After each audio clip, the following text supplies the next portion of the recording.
Kapal induk terbesar di dunia, USS Gerald R, dilaporkan kembali ke pangkalan Angkatan Laut Amerika Serikat di Teluk Souda, Pulau Kreta, Yunani.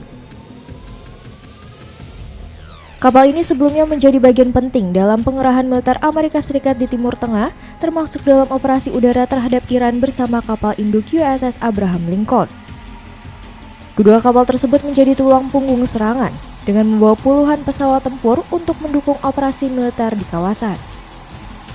Namun, penarikan USS Gerald R dari area konflik dinilai mengurangi kekuatan militer Amerika Serikat di Timur Tengah, meski sebagian kapal pendamping masih tetap siaga.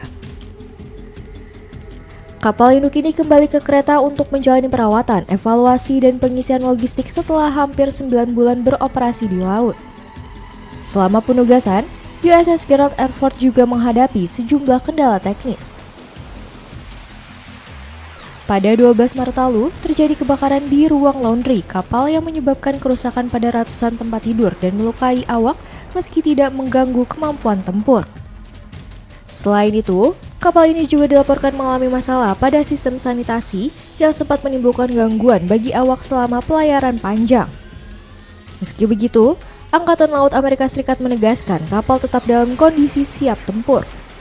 Selama hampir 9 bulan bertugas, USS Gerald R tidak hanya terlibat dalam konflik Timur Tengah, tetapi juga menjalankan operasi lain, termasuk pengawasan dan penindakan terhadap aktivitas ilegal di kawasan Karibia.